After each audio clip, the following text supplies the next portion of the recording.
You're listening to DCSD Notebook from Douglas County School District, the top-scoring public school district in the Denver, Colorado area. With 92 schools across 850 square miles, DCSD has a lot of moving parts. And working hand in hand with the district is the Foundation for Douglas County Schools, the nonprofit organization dedicated to expanding educational opportunities for students and teachers by engaging the community. I'm your host, Jason Hackett, Director of Communications for DCSD, and if you live in Douglas County, you might know something about how our communities come together to support students and teachers. For this episode, we've got a great discussion with the Foundation's leader explaining so much more about those community connections. So let's get right to that interview and hear how the Foundation promotes inspiration and innovation across DCSD. We're here today with Ashley Summers, the Executive Director of the Foundation for Douglas County Schools. Welcome, Ashley. Thank you. Thank you for having me. Yes, thank you for joining us. First, I try to just help everybody feel a little bit more comfortable and maybe help the listeners get to know our guests a little bit. So we ask a question that's just a regular person question that has nothing to do with our work or anything like that. Growing up, we've all had weird jobs when we were teenagers or something like that. What I want to ask you is, what's the weirdest job that you ever had? Probably my first job, which was a holiday wrapper at Nordstrom in California. Oh, wow. Yes. I'm terrible at wrapping gifts. Yes. How hard is that to get good at? Fortunately, at the time, Nordstrom had their Nordstrom boxes, and that's all everybody wanted. So all I really had to do was puff up a bow, and everybody was on their way. Oh, nice. Okay. But you have to be fast at that, I'm guessing. Yes. Super fast. Yes. What was the weirdest thing about it then that made it feel like, oh, I'm going to remember this job?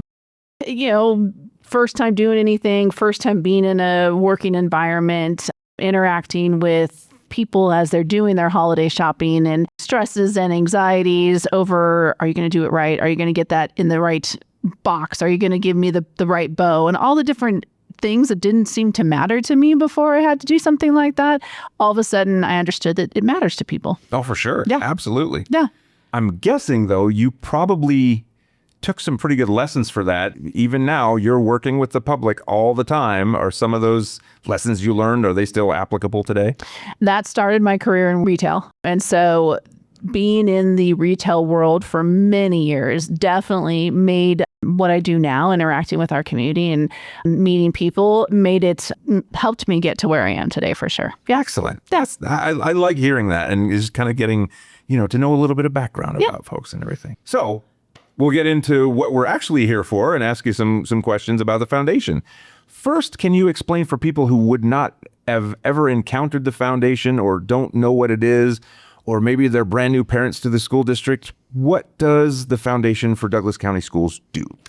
We are a 501c3, so a nonprofit who supports the school district in different ways, comes around their ideas and helps expand upon some of those. What we do is under 3 different pillars. What we like to say is how we fund and fundraise to support the school district. And that's innovation and leadership is one of our pillars. Pathways is a second pillar. And then community is our third. Can you dig into those and how each of those work and specific programs that live under those pillars then? Because I dug a little bit on the website to try to prep for this, and we'll link that in the show notes as well. But what are some of the things that the Foundation does under each of those pillars? Most recently, under our community pillar, our Lend a Hand Back to School Supply Drive. It's something that we've done annually for, I believe, at least the last 10 to 13 years. And it is a partnership that we have with other nonprofits in the area where we host the district-wide school supply drive, and then we also distribute these backpacks to our families in need. So that would be something that definitely falls underneath our community pillar. Something that would fall underneath our innovation and leadership pillar would be our opportunity grants. We do grants for teachers in different and innovative ideas and ways to support our students. Those grants actually are awarded underneath all 3 pillars, but I really think that that's an innovative way for us to make an impact in our schools. Pathways, we've been able to partner with another funder And we've been able to do scholarships for our Legacy campus. So for students who maybe possibly cost of additional credits and units at Legacy campus, we've been able to scholarship funds to the Legacy campus to help that not be a hindrance for them to take those classes. Oh, that's great. Going back to the backpack, how many backpacks did you prepare for this year then? How much need was there? We handed out about 1,650 backpacks, supporting around over 600 families within our community. That is the partnership that we've developed with other organizations like Secor Cares and Help and Hope. They really help supply basic needs all year long. Doing this in support of that or partnership in that helps them continue to look at that basic needs all year round and not have to refocus some energy and time around school supplies at this time of the year. So that's the impact that we've seen this year. We do average see about 1,700 students that we are able to impact every year.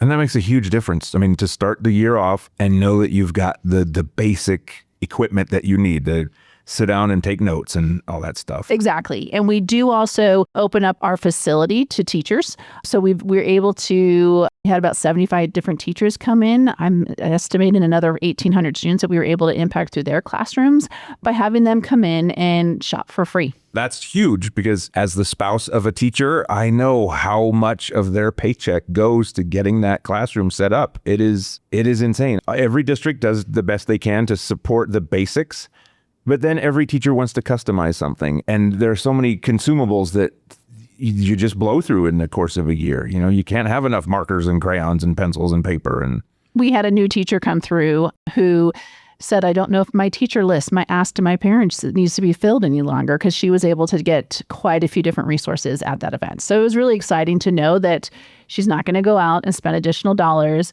She's going to ask parents for different things that are really going to be able to make an impact in that class instead of those basic supplies. That's amazing. That is so good. And that plus the scholarships, it's what's heartening to me is there's so much community support to help our schools and help our kids and the teachers that are helping the kids. Can you talk a little bit more about the partnerships and what goes into that and how philanthropic some folks are?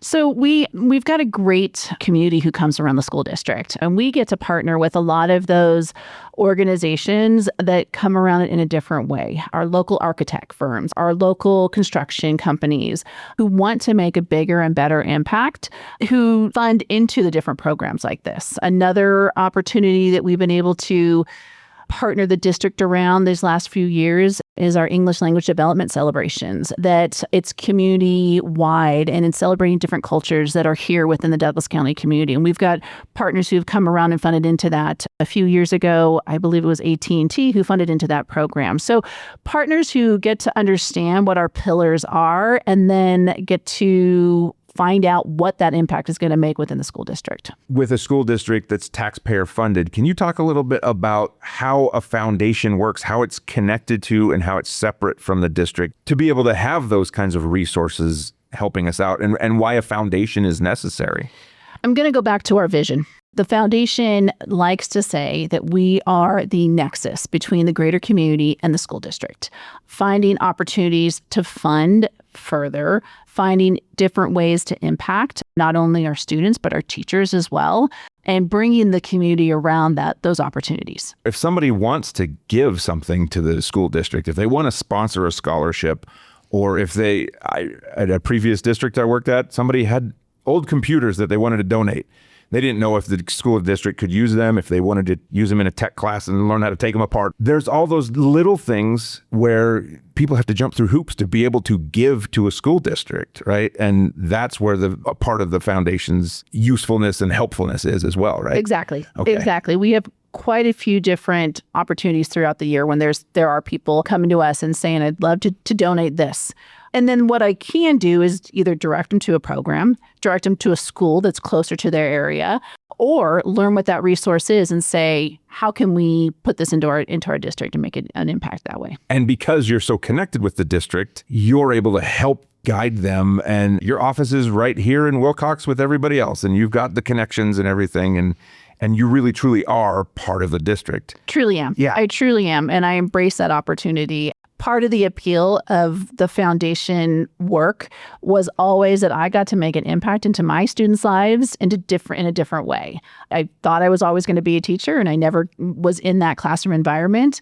But I know that I'm making an impact into students' lives in a totally different way than I ever thought I could do.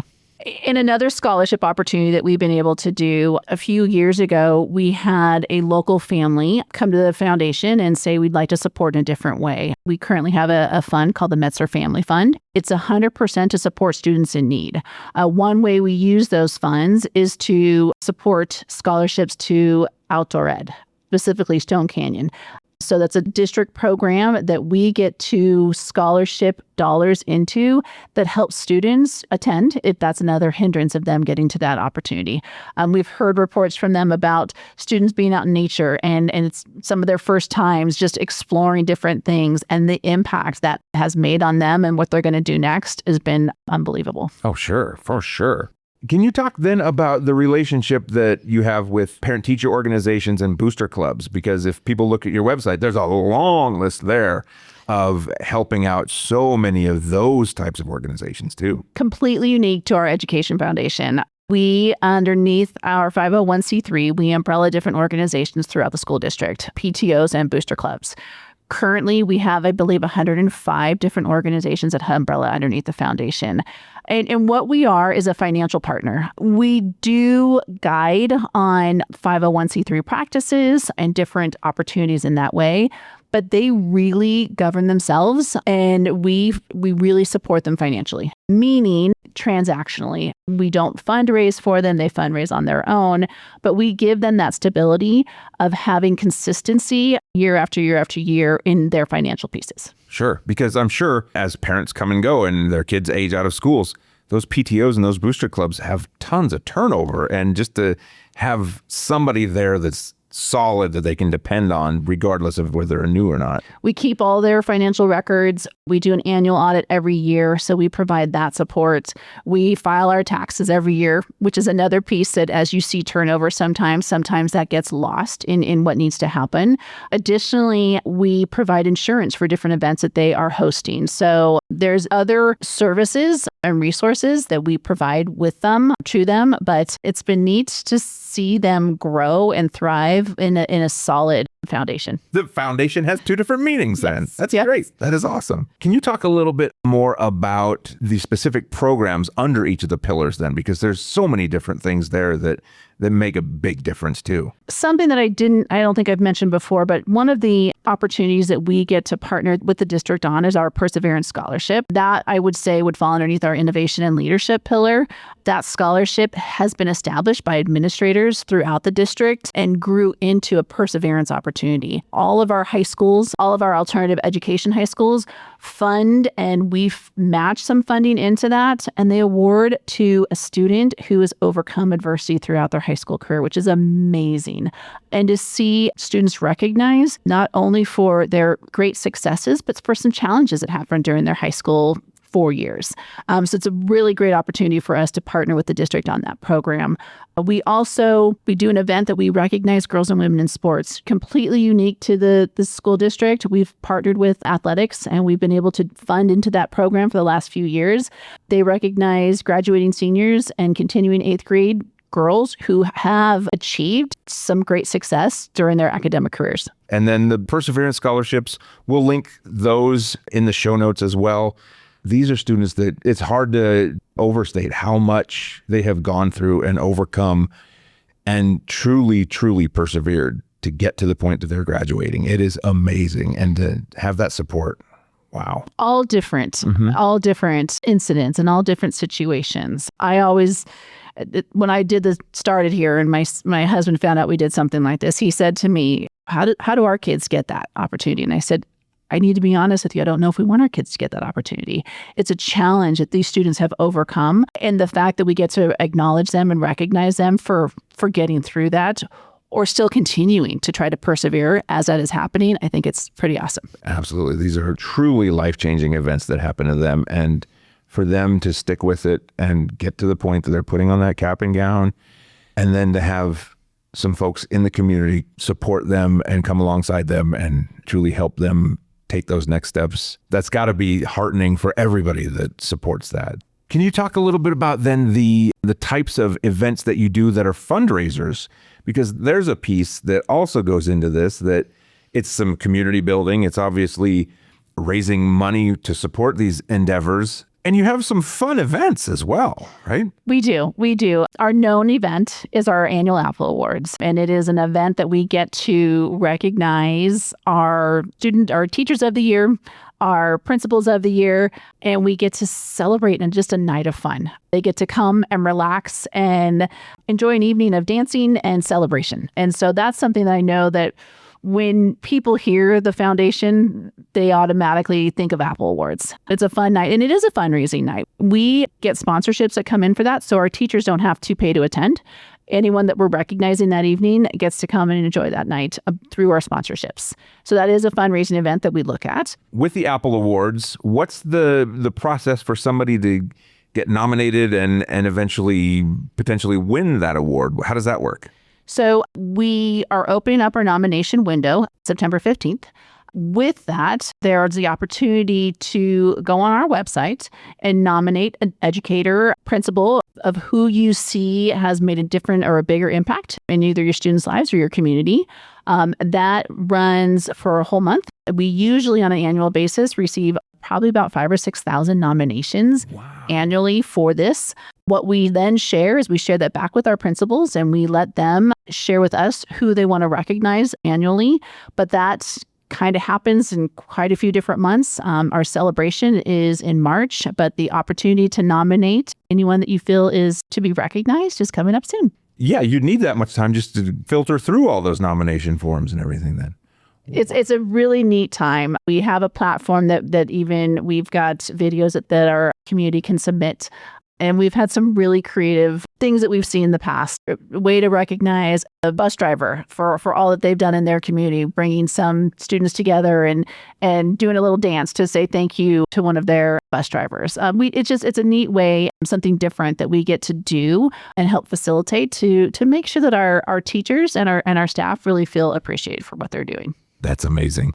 Because as much as a foundation is about financial support and things like that, just this support of knowing that people care and having this ability to kind of go back and forth and say, look at how much of a difference somebody made and to let them know about it.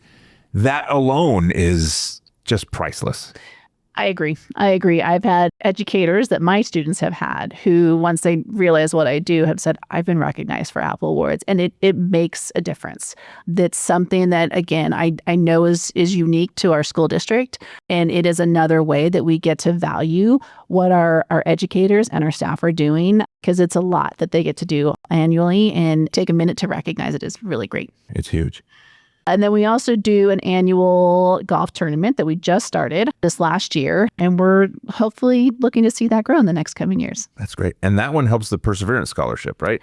We do 2 golf tournaments. Oh, okay. Two golf tournaments. Oh, wow. We do the Perseverance Scholarship really focuses on allowing our principals and our administrators a day after the end of summer to come back and to have some fun around that. But we also have sponsorships that support that. But the other one is really focused on the foundation and our foundation programming and funding into that opportunity. So yeah, lots of opportunities for people to get out and have some fun and support our schools and our teachers, our students. Can you talk a little bit about the innovation side of things?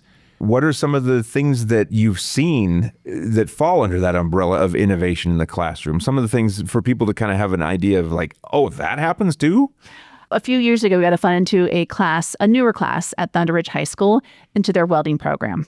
They had brought in a person from industry and brought them into the classroom and created this opportunity for our students to learn that trade, to get certificates in that trade. And we got to come around it and fund the neatest piece of equipment to help them cut out different platforms for them to build upon. So getting into that classroom and seeing the students get excited about a welding opportunity was amazing to see. And for them to like have some of the industry standard technology that they're able to practice on and learn and be ready to get out in the workforce there. And we know that's so important, right? Getting these students prepared, learning from the workforce what those needs are going to be, and teaching to that and not teaching to what may be a little more antiquated. So understanding that this is what is happening in today's workforce and really making them completely prepared for that has been a really neat opportunity. For sure. Stepping back to partnerships and community support and things like that, you've got another new event that's coming up pretty soon, right? The Nonprofit Fair. Nonprofit Resource Fair in partnership with the school district to really give our students an opportunity to find out what type of volunteer opportunities there are out there in our community. There is a requirement as a high school student to graduate with so many volunteer hours, but it's also if you're a part of different activities or different clubs that there's additional requirements for you to have those volunteer hours. So bringing different resources together so they can do a one-stop shop into learning what those opportunities are really exciting. When is that taking place and where? September 23rd, 4 to 7 at DCSD Legacy Campus. Perfect. And that's open to all high school students and their families, or middle school, high school, and their families. Excellent. And I assume you've got a whole slew of community partners that are going to be there. How many organizations are going to be there? Right now, over 30 different organizations, including some that we partner with during our Lend a Hand Back to School Supply Drive, like Secor Cares, Help and Hope, because they have volunteer opportunities for our students as well. Just for people to get the idea how much community support there is out there, and then to also step into it and find an opportunity that really resonates with them, is another growth opportunity for our students, which is great that you're able to provide there. So that is awesome. One last point I wanted to make is I've heard you say it a few different times that there are different aspects of programming and endeavors that the foundation undertakes that are unique to our school district.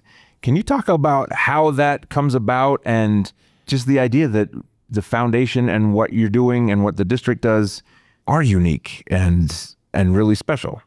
I think it's the culture that comes from our leadership, right? It is the fact that they want to confirm that our teachers are recognized, that our students get the biggest and greatest advantages that they can have as they are here through K through 12. So I really think it's the partnership that the foundation has established over years, working so well with our district administrators and watching the direction that they want us to lead in and leaning in on how we can support that the best way. Excellent. Excellent. Final thing then, if somebody hears this and they're like, wow, I want to jump in and I want to help contribute to what's going on to support our students and our teachers in this school district and really help build our community, what's a great way for them to connect and start down that path? Reach out to me directly. I would start with our website. Definitely go on our website and learn more about the different programs that we are already a part of.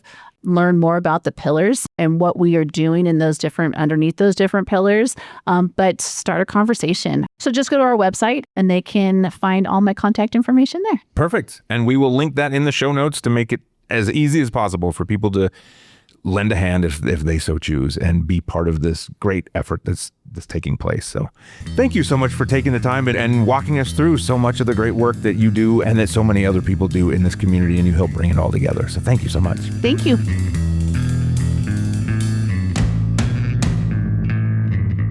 Thanks for listening to DCSD Notebook from Douglas County School District. DCSD is a welcoming home for every style of learner. To find out more, visit dcsdk12.org. And make sure to hit the follow button in your favorite podcast app so you can get every new episode, as well as Parent University once a month, where we hear from experts within the district and from the larger community talking about timely, relevant issues that parents face in our complex world. We're here to help you, so if you have a question and can't find the answer on our website, email communications@dcsdk12.org and we'll help point you in the right direction.